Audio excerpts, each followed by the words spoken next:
21 सितंबर 2018 तक पंजाब में उजागर हुए सेक्स स्कैंडल, जिसे मीडिया ने हनी ट्रैप नाम दिया था, का मुकम्मल बवाल मच चुका था। हर दिन इस स्कैंडल से जुड़ी कोई खबर सनसनी पैदा कर रही थी। राजनैतिक और प्रशासनिक गलियारों में काम कम इस देशव्यापी स्कैंडल और उससे जुड़े अधिकारियों और नेताओं की चर्चा ज्यादा हो रही थी कि इसमें कौन कौन फंस सकते हैं। जो लोग यह जानने को उत्सुक थे, उन नेताओं और अधिकारियों के असल चेहरे और नाम उजागर होंगे जिन्हें ब्लैकमेल किया जा रहा था, उनकी उत्सुकता भी ठंडी पड़ गई थी। लोगों ने मान लिया कि इस कांड का हाल भी व्यापमं घोटाले जैसा होना तय है, जिसमें कोई नहीं फंसा था और जो फंसे थे वे सीबीआई जांच के बाद दोषमुक्त हो गए थे। अगर यही होना था तो इतना बवंडर क्यों मचा?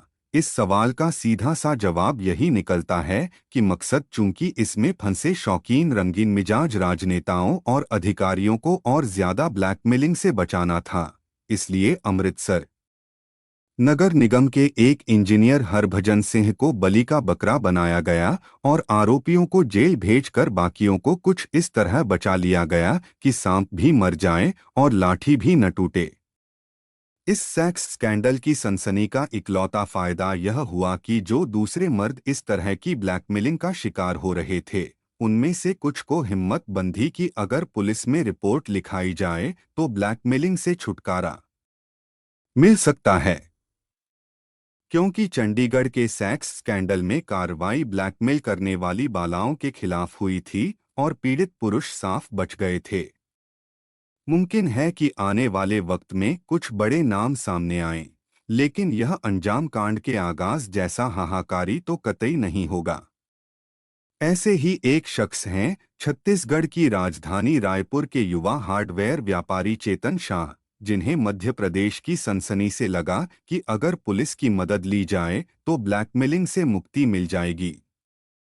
शर्त बस इतनी सी है कि पहले पुलिस को ईमानदारी से सच बता दिया जाए कि वे रानी तिवारी नाम की खूबसूरत बला के बिछाए गए रानी जाल में कैसे फंसे थे और अब तक कितना पैसा उस पर उड़ा चुके थे या फिर ब्लैकमेल होकर मजबूरी में दे चुके थे। अक्ल आई तो राहुल पहुंचे एसपी के पास। रायपुर के पौश इलाके वीआईपी एस्टेट तिराहा के पास palm Bellagio B 201 Mohba Pandri में रहने वाले राहुल की दुकान का नाम बाथ स्टूडियो है, जो देवेंद्र नगर में है। 25 सितंबर की शाम कोई 5 साढ़े 5 बजे राहुल मन में उम्मीदें और आशंकाएं दोनों लिए रायपुर के सिटी एडिशनल एसपी के ऑफिस पहुंचे। राहुल की रायपुर में अपनी एक अलग साख और पहचान है, जिससे हर कोई वाकिफ है। बीते 5 सालों से उन पर क्या गुजर रही थी, इसका अंदाजा किसी को नहीं था। यह दास्तान सिलसिलेवार उन्होंने एडिशनल एसपी प्रफुल्ल ठाकुर को सुनाई तो उनकी आंखें चमक उठीं कि कहीं ऐसा तो नहीं कि रानी के तार भी मध्य प्रदेश के सेक्स स्कैंडल और गिरोह से जुड़े हों। राहुल ने प्रफुल्ल ठाकुर को जो बताया वह भोपाल इंदौर के मामलों से मेल खाता हुआ था, जिनमें सेक्सी सुंदरियों ने पूरी दबंगी से अच्छे अच्छे अफसरों और रसूखदार नेताओं को अपनी अंगुलियों पर नचाया था, क्योंकि उनके पास वे वीडियो थे जिनमें ये नेता अधिकारी उन्मुक्त होकर रंगरलियां मना रहे थे।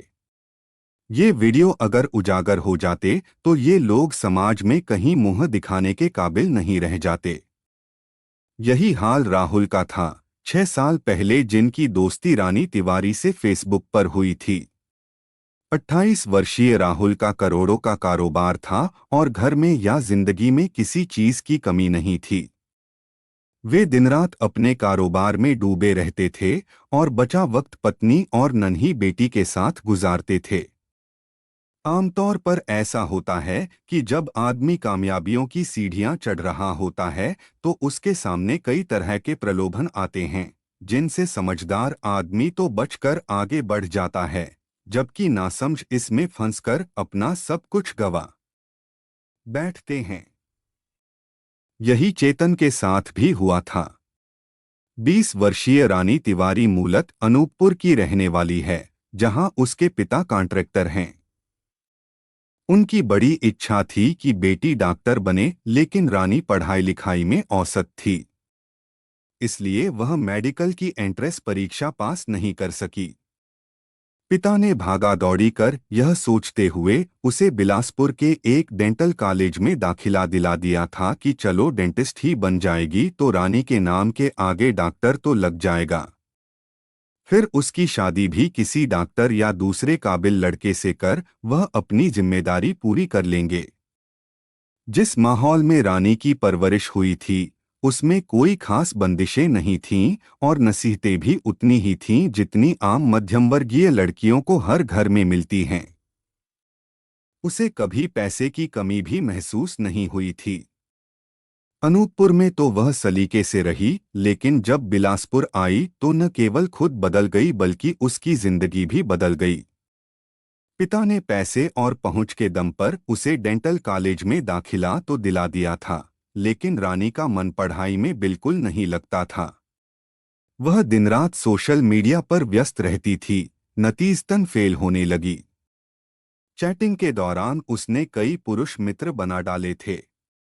इनकी दीवानगी और बेताबी देख रानी को मजा आने लगा था।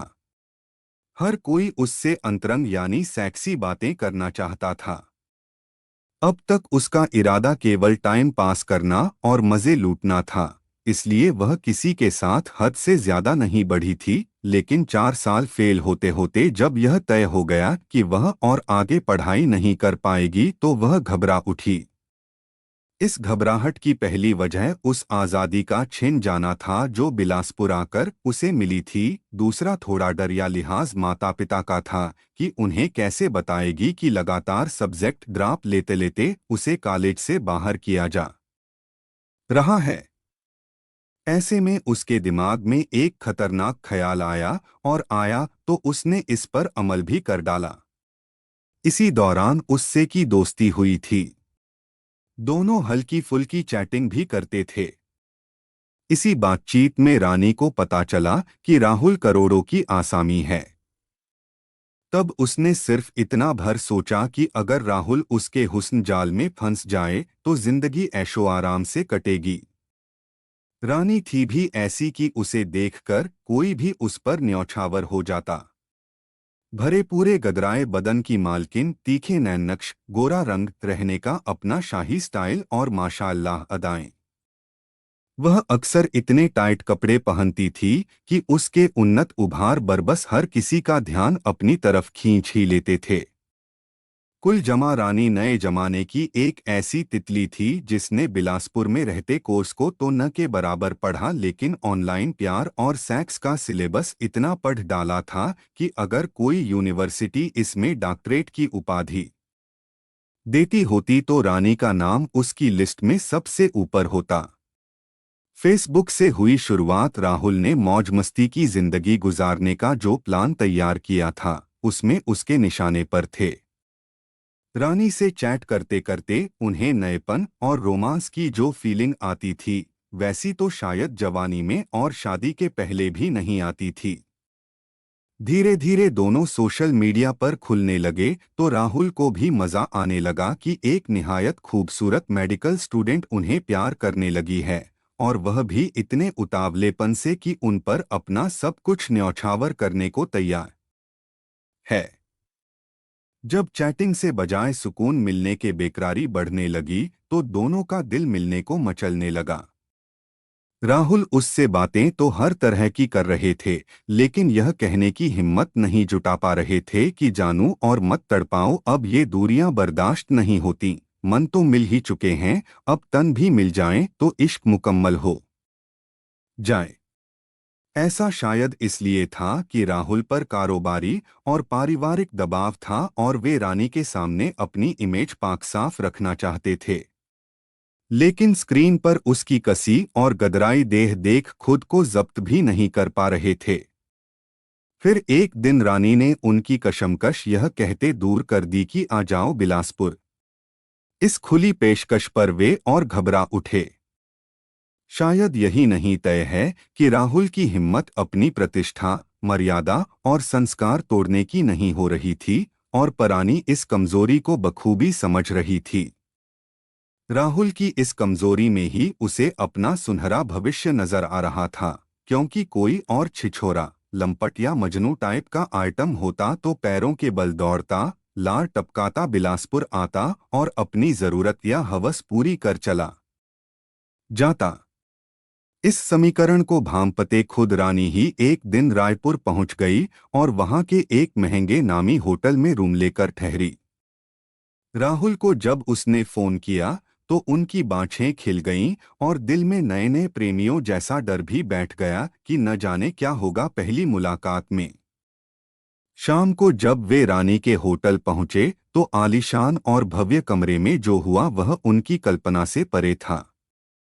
रानी केवल बेपनाह खूबसूरत ही नहीं थी, बल्कि सेक्स के खेल में भी उतनी ही उन्मुक्त थी जितनी कि रहन-सहन में थी। वह एक ऐसी शाम थी जिस पर राहुल अपना सब कुछ लुटा देने को तैयार हो गए। हालांकि जब वे यह सोच रहे थे कि रानी से उनकी प्रीत या दोस्ती यहीं तक सीमित रहेगी, लेकिन रानी जो सोच रही थी उसका वे अंदाजा भी नहीं लगा सकते थे। मनचाहा मजा देकर रानी रायपुर से वापस बिलासपुर लौट तो गई, लेकिन राहुल के दिल और जिंदगी में मुकम्मल खलबली मचा गई।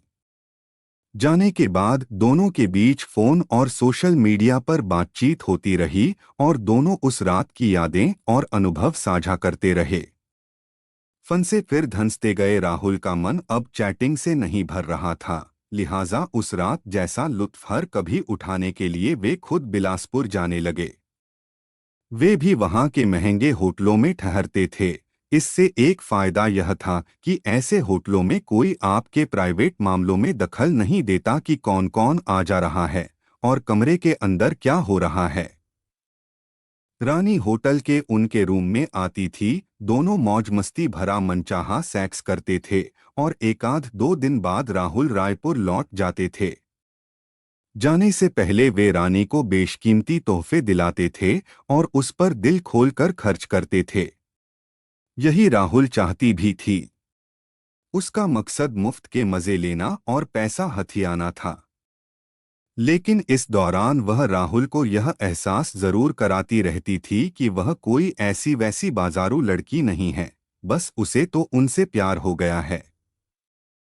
राहुल के मन में कोई संशय न रहे इस बाबत भी रानी ने साफ कर दिया था कि वह जानती है कि उनकी पत्नी है, छोटी सी बेटी है, अपनी इज्जत है, घर गृहस्थी और कारोबार है। वह इसमें कभी अड़गा नहीं बनेगी, उसे तो बस अपने हिस्से का वक्त और प्यार चाहिए।